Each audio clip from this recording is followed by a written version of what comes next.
what have been the issues with theft and criminality around deliveries, and also the question of illegal migrants trying to get on the back of trucks? I keep on calling them lorries because that's what we call them in England, but trucks. That I know that's been a problem, and drivers have had to take responsibility, as they have in this country sometimes, for migrants getting onto their trucks.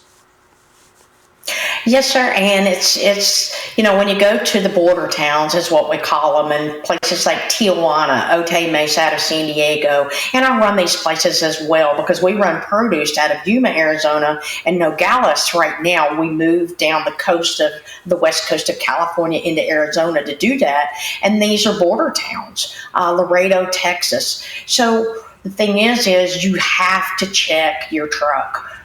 There are places that you wouldn't even imagine. We have air dams that are on top of the truck sometimes, that they'll crawl up inside of those on top while you're getting fuel, or if you don't padlock your trailer at that extent. We have border checks that when you're coming out of these border towns, that you'll go through a border check, and usually you go through an x-ray machine now, and that x-ray machine can see it's a more of a heat sensor, and it's amazing how you would not believe how, the immigrants do find ways to catch a ride on a truck. So that's a big thing, especially for when you're running a load out of the border towns, just like I said, whether it's coming out of Mexico. Produce right now is really running hot from there. So, all the drivers have to double check.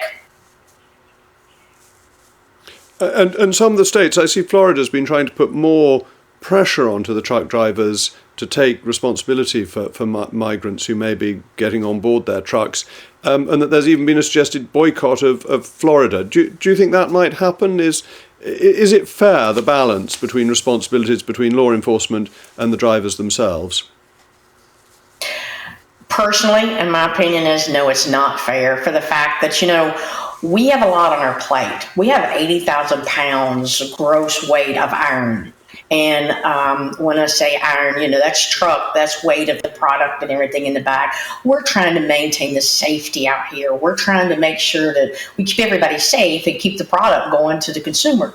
And when we have to watch, it not only protects us, and the best thing is we can't watch when you stop at a fuel stop, maybe right there in the border town, and some of them will now have had conversations with other drivers that they may run 200 miles into the state further north, and then all of a sudden they might have a problem with finding someone walking around the truck. So keeping observant and really watching who's around and double checking your equipment is really, really top. But I don't think that it's a driver's place to have to take on. I think it's a driver's place to protect himself and herself, and also to protect the theft and the criminology of the freight.